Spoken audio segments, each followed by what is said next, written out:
ठीक है, आज का टॉपिक हमारा प्लेटलेट काउंट है। पहले थोड़ा प्लेटलेट के बारे में समझ लेते हैं। जैसे प्लेटलेट क्या होता है, क्यों जरूरी है हमारी बॉडी में, क्या इसका रोल है, और उसके बाद प्लेटलेट काउंट कैसे होता है वो समझ लेते हैं। बहुत ईजी है प्लेटलेट काउंट। और चलो स्टार्ट करते हैं। पहले प्लेटलेट है क्या? प्लेटलेट एक तरह की थ्रोम्बोसाइट है, थक्का जमाने वाली सेल। थ्रोम्बोसाइट का मतलब क्लॉटिंग सेल है। ठीक है, जैसे क्लॉटिंग फैक्टर होते हैं अलग अलग, क्लॉटिंग फैक्टर अलग चीज हो गई, क्लॉटिंग सेल अलग होती है। ठीक है, तो क्लॉटिंग फैक्टर के साथ मिलकर ये क्लॉटिंग सेल जो है हमारी ब्लीडिंग को रोकती है। ठीक है, जब ब्लीडिंग जहाँ होती है तो प्लेटलेट क्या है? थक्का जमाने वाली सेल, खून को रोकने वाली सेल। डिराइव फ्रॉम, वो छोड़ते हैं। ठीक है, non nucleated form element in the blood. Blood में क्या होता है? इसमें न्यूक्लियस नहीं पाया जाता। डब्ल्यूबीसी में न्यूक्लियस पाया जाता है, प्लेटलेट में न्यूक्लियस नहीं पाया जाता। आरबीसी में नो न्यूक्लियस, आरबीसी में नहीं पाया जाता, और प्लेटलेट में भी नहीं पाया जाता। तो डब्ल्यूबीसी और आरबीसी में कैसे फर्क करेंगे? न्यूक्लिएटेड नॉन न्यूक्लिएटेड से। आरबीसी देखो नॉन न्यूक्लिएटेड है और डब्ल्यूबीसी न्यूक्लिएटेड है। अब आरबीसी, डब्ल्यूबीसी और प्लेटलेट में कैसे पहचानेंगे? क्योंकि प्लेटलेट सबसे छोटी, प्लेटलेट का साइज आरबीसी और डब्ल्यूबीसी से छोटा होता है। ये करीब 3 से 4 माइक्रोमीटर की होती है और आरबीसी 7 म्यूएम की होती है। ठीक,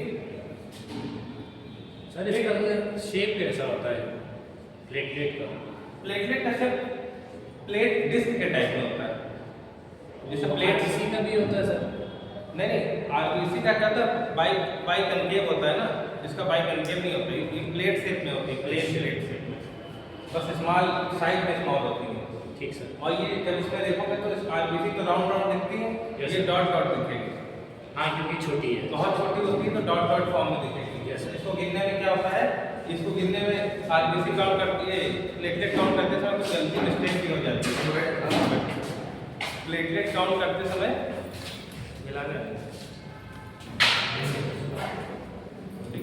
प्लेटलेट काउंट करते समय कुछ मिस्टेक भी होती है, क्योंकि ब्लड में ढेर सारा कचरा भी होता है, तो कचरा भी काउंट होने का चांस रहता है। ठीक, तो इसको केयरफुली हम लोग काउंट करें। It contains Golgi apparatus, endoplasmic reticulum, mitochondria, microtubules, microvesicles, filament, मतलब ये सारे जो सेल के अंदर, बस सेल के अंदर सारे कंपोनेंट होते हैं, वो हर सेल में होते हैं। भाई गोल्गी apparatus और ये एंडोप्लाज्मिक हर सेल में होते हैं। जैसे प्लेटलेट सेल में भी होते हैं। प्लेटलेट भी सेल है ना, स्मॉल सेल है। ठीक है, इसमें भी माइटोकॉन्ड्रिया सब पाया जाएगा। ठीक, प्लेटलेट्स क्या होती है? स्मॉल प्लेट लाइक स्ट्रक्चर होता है। Yes sir. इसमें दिख रहा है ना, ये तो आरबीसी है, और ये जो डॉट डॉट दिख रहा है ना, यस सर, वो प्लेटलेट छोटे साइज है। अब आरबीसी में और प्लेटलेट में साइज का डिफरेंस यहाँ से देख सकते हो, कितनी बड़ी आरबीसी कितनी बड़ी होती है और ये कितनी बड़ी है। ठीक, साइज का सब दिख रहा है।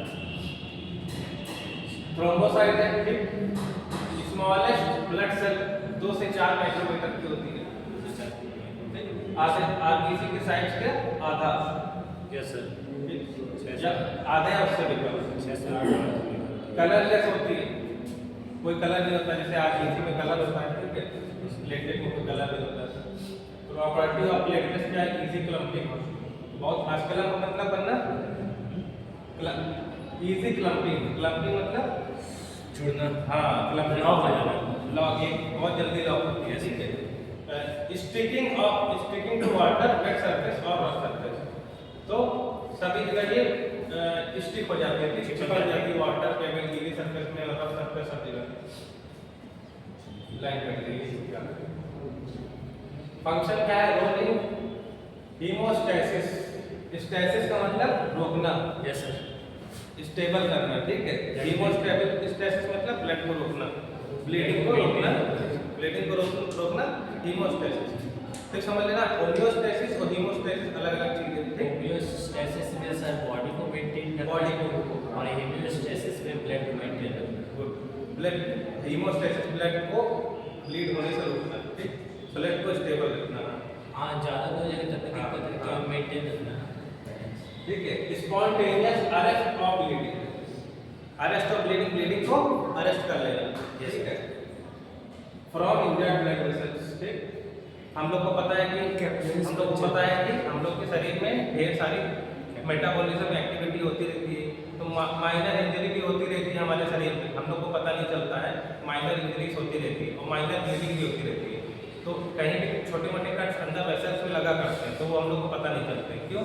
जैसे कट्स होते हैं तुरंत ये इजी क्लम्प हो जाता है ना प्लेटलेट, तो तुरंत जैसे कट लगेगा वो इजी क्लम्प हो जाएगा, वहाँ चिपक जाएगा। ठीक, role in blood function play important role in formation of intrinsic prothrombin activator. Prothrombin activator का भी काम करता है, it is responsible for onset of blood clotting, तुरंत ब्लड को जमाता है। Role in blood retraction contraction of contractile protein active myosin. Active myosin muscle में प्रोटीन होती है, एक्टिव मायोसिन जानते हैं? Yes sir. मसल्स को कांटेक्ट कराती है एक्टिव मायोसिन, एक्टिन फिलामेंट और मायोसिन। Myosin filament. ठीक है, तो उसमें भी इसका रोल है। ठीक है, कॉन्ट्रैक्शन कराने में भी रोल है इसका। Yes sir. Responsible for clot retraction and wound healing में। ठीक है, role in repair of injured nerve, वही चीजें बार-बार लिखी हुई है। ठीक है, क्लॉटिंग और injury. Role in defence mechanism, due to the property of aggregation platelets are capable of phagocytosis, mainly in phagocytosis of carbon particle virus and immune। तो ये phagocytosis का भी काम करती है, मतलब इम्यून का भी काम करती है। ठीक, जैसे WBC phagocytosis करती थी ना, तो थोड़ा बहुत समाओ ये भी करती है। ठीक, थोड़ा बहुत इसका भी रोल है। ये ज्यादातर किसको, कार्बन पार्टिकल्स को ज्यादातर एंगल में रखती है। नॉर्मल रेंज इसकी क्या है, 1.5 से 4 लाख पर क्यूबिक एवरेज में 2-2.5 लाख निकलता है।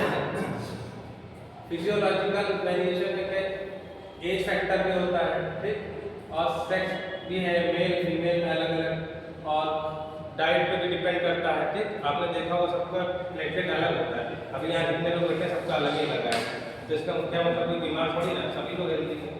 मतलब कि एवरेज रेंज रखना चाहिए। एज फैक्टर भी है और जेंडर फैक्टर भी है और हेल्दी और अनहेल्दी फैक्टर भी है। ठीक है, और डाइट भी है, डाइट जैसे बहुत बड़ा रोल है, डाइट भी है, और मस्कुलर एक्सरसाइज भी है।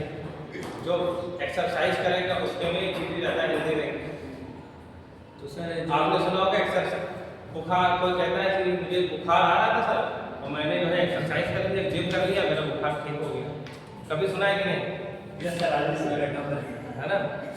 अभी मुझे बुखार है, पता नहीं चल रहा है। हाँ, लेकिन अक्सर सुना होगा ना, एक्सरसाइज करके आया बुखार गया।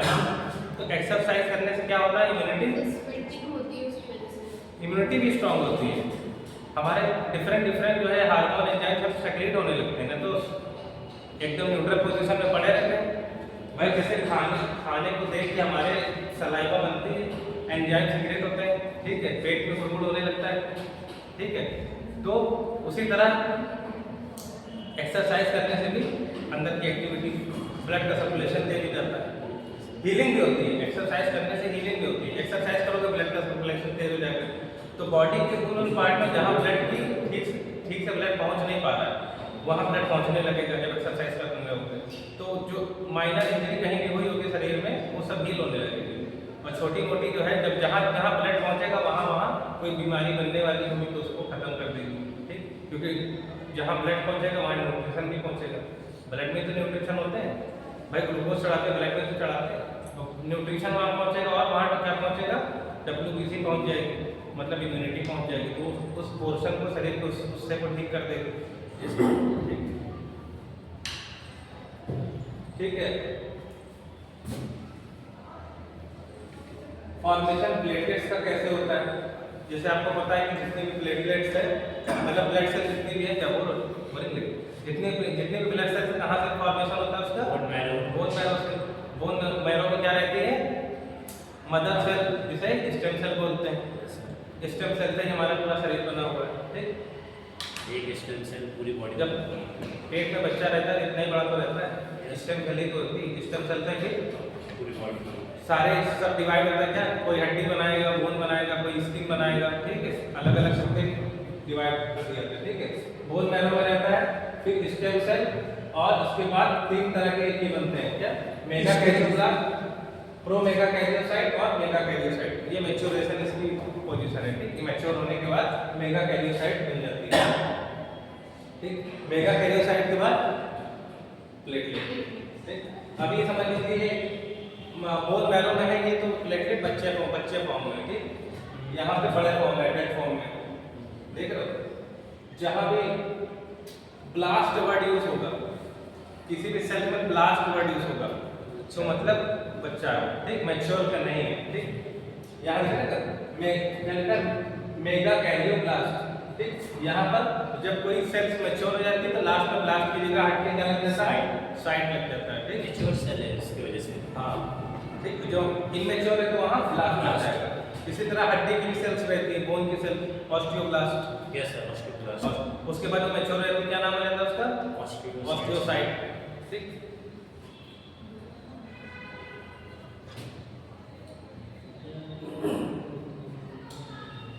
लाइफ स्पैन 8 से 12 दिन का रहता है, उसके बाद ये डेड हो जाते हैं, ठीक। 8 से 12 दिन का लाइफ स्पैन है, एवरेज 10 दिन। और destroyed by tissue macrophage system, tissue में जो मैक्रोफाज होते हैं वो प्लेटलेट को खत्म करते हैं जब उसका एज पूरा हो जाता है। और splenomegaly reduce platelet count, spleen में सूजन आ जाती है तो क्या होता है, स्प्लीनोमेगाली मतलब स्प्लीन का साइज बढ़ जाता है, सूजन आती है, इन्फ्लेमेशन होता है, तो क्या होगा, प्लेटलेट काउंट कम हो जाएगा, ठीक। स्प्लीनोमेगाली का होता है जब बॉडी में कोई इन्फेक्शन होगा, तो हेपेटोमेगाली और स्प्लीनोमेगाली होगा, ठीक। आगे बढ़े। Method for counting of platelet, कैसे, इसका मेथड क्या है, determination of platelet count by haemocytometry method. Haemocytometry method से हम लोग काउंट करेंगे प्लेटलेट को। इन क्लिनिकल सिग्निफिकेंस देख लेते हैं, increase platelet count during thrombocytosis due to polycythaemia vera chronic myelogenous leukaemia, तो इस तरह की डिजीज है ना, इसमें क्या होता है, प्लेटलेट काउंट बढ़ जाता है। और कब किसमें कम हो जाता है, decrease platelet count during thrombocytopenia often associated with prolong bleeding and plastic anaemia level, ठीक। किसी भी तरह की एनीमिया है इसमें क्या होता है, प्लेटलेट काउंट कम हो जाएगा, ठीक है। ऊपर जो डिजीज दी हुई है इसमें क्या प्लेटलेट बढ़ जाएगा, तो प्लेटलेट काउंट जो है 3 लाख 4 लाख के ऊपर आने लगेगा, तो समझो कि ऊपर वाली डिजीज हो गई ये थ्रोम्बोसाइटोसिस, मान लो बर्न का पेशेंट उसके में भी पड़ा हुआ है, और जब ब्लीडिंग कम हो गया है, प्लेटलेट कहते हैं ना, गाँव में कहते हैं प्लेटें गिर गई, ब्लड के प्लेटें गिर गई, तो वही चीज होता है, प्लेटलेट कम हो जाती है। एनीमिया में आयरन डेफिशिएंसी एनीमिया में क्या होगा, तो प्लेटलेट कम हो जाएगी। कैसे इसको हीमोसाइटोमेट्री से कैसे करेंगे, propane hydrochloride diluted fluid, propane hydrochloride diluted fluid जो रहता है, ठीक, उससे डाइल्यूट करेंगे। ये क्या करेगा, इसको ब्लड के सैंपल में करेंगे तो क्या करेंगे, आरबीसी को डिस्ट्रॉय कर देगा, लाइसिस कर देगा, ठीक है, रेड ब्लड सेल की लाइसिस कर देगा, तो ब्लड सैंपल इज डाइल्यूटेड, ठीक। तो 100 से 200 गुना हम लोग जब हीमोसाइटोमेट्री जब करेंगे तो ब्लड के सैंपल को डाइल्यूट करेंगे, डाइल्यूट कितना, 100 से 200 गुना डाइल्यूट करेंगे, ठीक। मतलब N/20 सॉल्यूशन से उसको क्या करेंगे, डाइल्यूट करेंगे। जैसे 2 ml का सैंपल, 2 ml का हमें प्रिपरेशन करना है, ठीक है, तो 2 ml का 1.98 ml क्या लेंगे, ये डाइल्यूटेड फ्लूइड लेंगे, और 0.02 ml क्या लेंगे, ब्लड का सैंपल लेंगे, ठीक है, तो वो 100 गुना जो क्या हो जाएगा, डाइल्यूट हो जाएगा, ठीक है। रिक्वायरमेंट क्या है, न्यूमर चैम्बर चाहिए, न्यूमर चैम्बर बताइए, microscope, active pipette, water, platelet diluting fluid, और एक्टिवेटेड डाइल्यूटिंग फ्लूइड में क्या क्या कंटेन होगा, प्रोपेन होगा, सोडियम क्लोराइड होगा, डिस्टिल वाटर होगा, इन तीनों को मिला के हमारा सोडियम ये डाइल्यूटिंग फ्लूइड बनेगा, ठीक है। डिस्टिल वाटर, ये पिक्चर जैसा दिख रहा है, ये डब्ल्यूबीसी काउंट करने के लिए बीच में जो है आरबीसी और प्लेटलेट काउंट करने के लिए इसमें 4